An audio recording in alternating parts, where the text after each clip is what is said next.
Hello and welcome to the live stream, whether you are joining live with me now or if you're catching the replay. So excited for today's topic. I'm talking about content hacks, and I'm specifically talking about how can you create more content faster while still maintaining a high quality amount of content. So I'm going to talk through my content hacks and strategies to help you do this. I'm going to talk about some of the biggest mistakes that I see content creators, business owners make, so that you can make sure that you're not making these mistakes as well. And we're going to have a lot of fun. So let's get right into it. So for those of you who don't know me, my name is Sara Nguyen, and I help coaches, consultants, and creative pros build their business using video. And I live stream a lot about live streaming. Now make sure that you check out the description because I'm going to go back, put all the timestamps so you can go back and reference the sections of this video in case you missed something. And I'll also put links to all of the resources that I mentioned in this video. Now, I want to talk about content and what I did last week. So last week, ta-da, I'm flexing a little bit, so I do apologize, but I don't. So last week, I put out over 40 pieces of content. This included 5 YouTube videos, 5 Facebook videos, 25 Pinterest pins, 5 blog posts, 5 Instagram stories. So all of that added up is 40. And this didn't include the on-the-fly YouTube stories, the on-the-fly Instagram stories, and Facebook stories that disappear. Now, this is a lot of content, right? And I did this without burning out. I did this without spending 24/7 a day creating content. And I'm going to talk you through the strategies to help you do this as well, because when I looked back at the week that I had, I was like, wow, girl, you did a lot of work. But I did do a lot of work, but I didn't burn out. I still had the time to recover. I still had time to do other things in my life because my life is not just YouTube. I, have a life outside of YouTube, believe it or not. And I still got to enjoy my life as well. So I'm going to show you how to do this as well and walk you through the strategies to help you get there as well, because this is just the beginning. So 40 pieces of content, we're going to take this will probably double by the time we're finished with it, maybe even triple into about 120 pieces. And I'm going to show you how you can do this without burning out. So now that I've flexed a little bit, let's talk about how the biggest mistake that I see a lot of business owners, a lot of people who are getting started into creating content for their business make. And it's something that I like to call productive procrastination. Now, you are making this mistake if you are spending a lot of time researching the best equipment, such as lighting, cameras, what else is there? Stream decks, you name it, capture cards. If you are spending hours, days, weeks researching all the YouTube videos, researching on Google, searching through Amazon for the best equipment and constantly buying things or thinking about buying things and not actually creating the content, that's a form of productive procrastination. You're making this mistake. You're productively procrastinating if you're obsessing about the software to either create images or live stream with, whatever it is, whatever apps it is. You're just obsessed about it. You want to try out 15 of them before you actually do something. And productive procrastination also looks like you if you spend all of your time doing the busy work. And I'd say busy work because when it comes to content, there's high value work, such as spending the time being strategic, spending the time mapping out the structure and the content so that you can deliver it. And there's busy work that includes things like, believe it or not, editing your videos, creating all your graphics, and all these fiddly little things which keep you busy, but they don't actually help you produce a lot. So if you are doing this, I understand. I used to do it a lot as well, and I'm not completely perfect. I don't have everything tied up in a perfect little bow. But this is the biggest mistake that I see a lot of people do. And I also feel that you make this mistake, and I made this mistake because it's also a form of self-sabotage.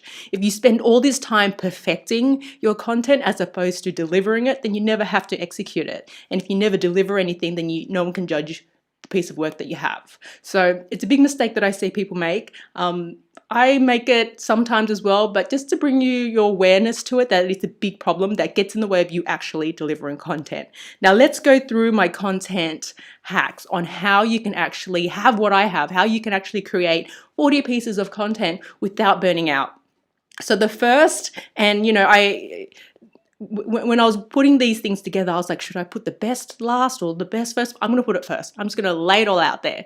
My number one tip for creating content really quickly and efficiently is to do what I'm doing right now, live stream. And let me tell you why. Live streaming is the most efficient form of content creation. You prepare your content, you show up.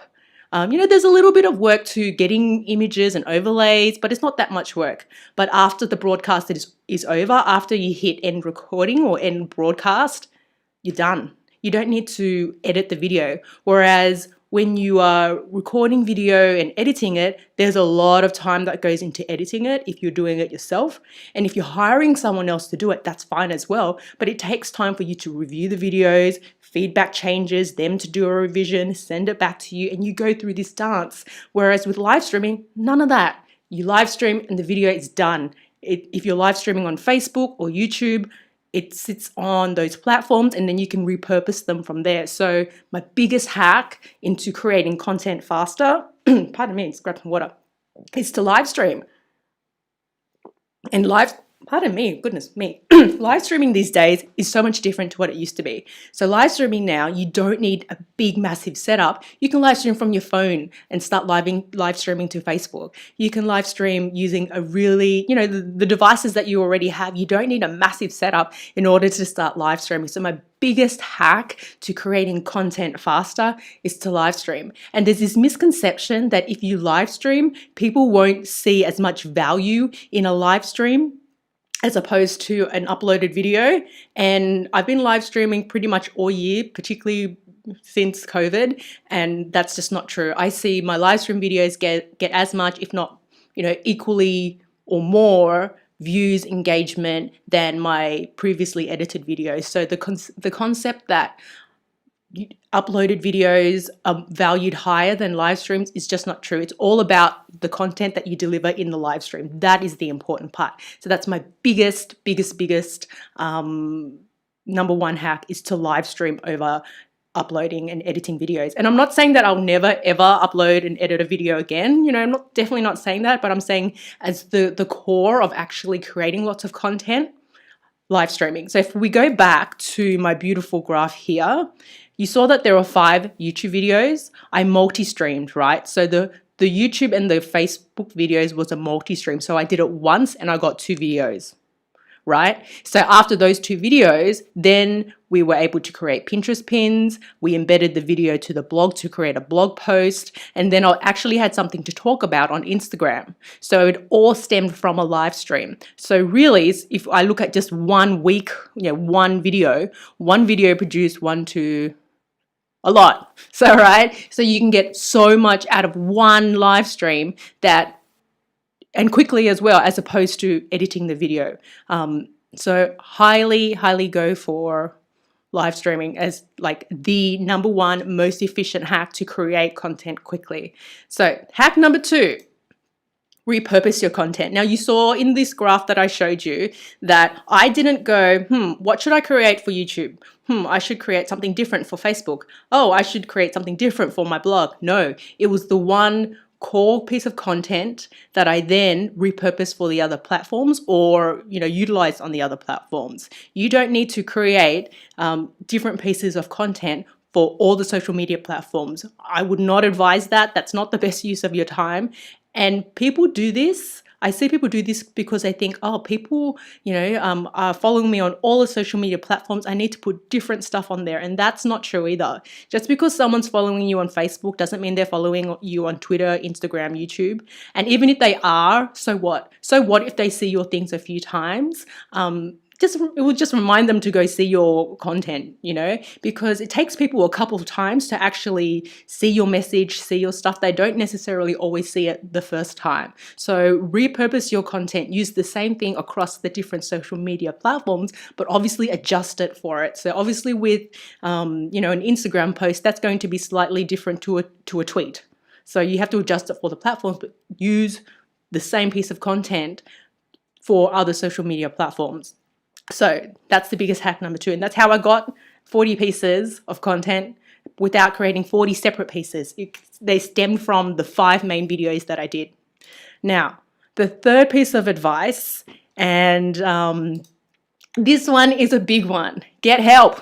So send help. I could not do this without burning out, without getting help, right? So I have people who help me on my live streams, moderators who help monitor the feed so I can deliver the content and come back to the comments later. I have people who help me with all of the work that's involved in getting the video onto the blog, onto Pinterest images. I don't do that all myself so that I can spend the time working the content.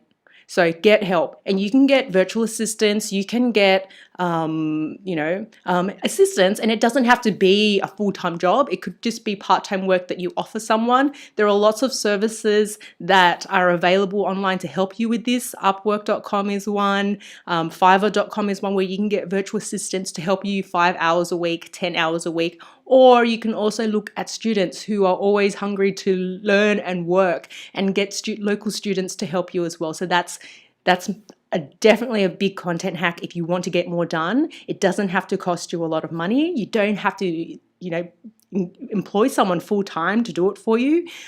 Get help. I get help. I definitely cannot do this all on my own because I want to do other things, like I want to go out and I want to watch movies and I want to do other things as opposed to just creating content all the time. So get help. And my fourth hack for content creation is set a non-negotiable, unbreakable standard. You may be saying, what are you talking about? So when I committed to creating content last week, I challenged myself to do 5 videos, 5 live streams, Monday, Tuesday, Wednesday, Thursday, Friday, all up. And I set this challenge to myself, and then I put things in place so that it had to happen. I outlined all the steps I needed to do. I got all the people involved who needed to be involved, and I made a commitment to myself that I was going to do 5. If I missed the day, I was going to make it up another day, right? So doing that, making this unbreakable bond is a way that you get it done. Now, 5 is probably a lot to get started if you've never created content before. Remember, I've been creating content on YouTube for a little while now.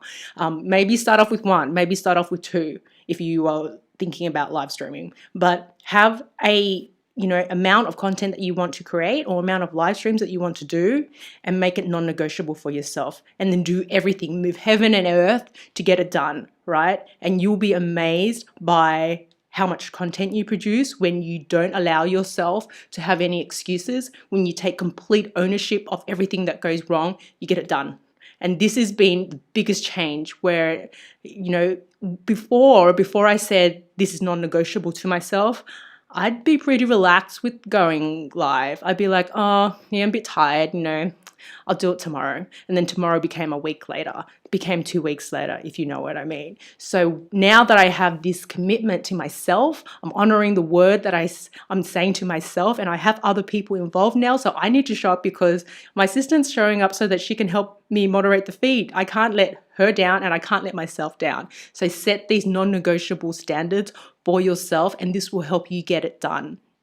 Now, the 5th and probably my favorite one is take imperfect action. I don't feel that content is something that you should feel that it needs to be perfect before it goes out. If I looked at all of the videos that I've created over the last 12 months, I can probably pick out a good 20% where during that video, whether it was a live stream or during the recording, I felt, I need to redo this. But when I looked at it, it was kind of like, it wasn't that bad. It just felt weird in the moment. I just, for whatever reason. As you create more content, as you live stream more, you get more comfortable at it, and you get better at delivering content, both preparing it, both being on camera, all of it. but you don't get there if you don't take the step to actually do it. So don't feel that it has to be perfect. You don't need fancy overlays. You don't need fancy equipment. You don't need to spend all this time to get it perfect. And you probably won't get it perfect. When you first get started doing anything, you're not going to be really good, but you get good the more that you do it. I promise you this. And it's really important, particularly if you're creating content, that you understand this, that you'll get better over time. And you're perfect and the end user's perfect is probably different things. So you're probably a lot harsher than what, someone watching it on the end would perceive to be the definition of a good or perfect piece of content. So that essentially wraps up my 5 tips. So I talked about we talked about live streaming as the biggest hack to help you create as much content as possible. I talked about repurposing, how you don't need to create separate pieces of content for every single social media platform. You can reuse them across the platforms and just adjust them. And that's the biggest secret. That's the biggest secret. I talked about getting help. Get help. Don't try to do it all on your own. You can get help particularly if you're a business, particularly if you're a coach. Creating content isn't the only thing that's going on in your business, right? You need to deliver your coaching. You need to deliver your services and your products. So get help. Set a non-negotiable standard for yourself. Commit to an amount of content that you want to do and move heaven and earth to do it. Put the mechanisms in place so that you make this success inevitable, and then take imperfect action. And I think about what happens if you do this. What happens if you employ all of these content hacks that I've talked about today? If you employ all of these content hacks, this is what you get at least. You get lots of content that you can repurpose, that you have across all of your social media platforms, which then results in more views, which then results in more reach, which then results in people contacting you for your products and services and buying it, which then involves you making more money, which then involves you being free, right? So it's this whole cycle of, if you keep at it, then that's where the magic happens. Now, I'm just going to check the comments now. So Gail, apologies if I'm saying this wrong, said, I'm from Madagascar. I've been very intentional about planning my content production these days, yet I still find myself spending so much time editing videos. Any tips? 1, don't do it yourself anymore. Get someone else to do it.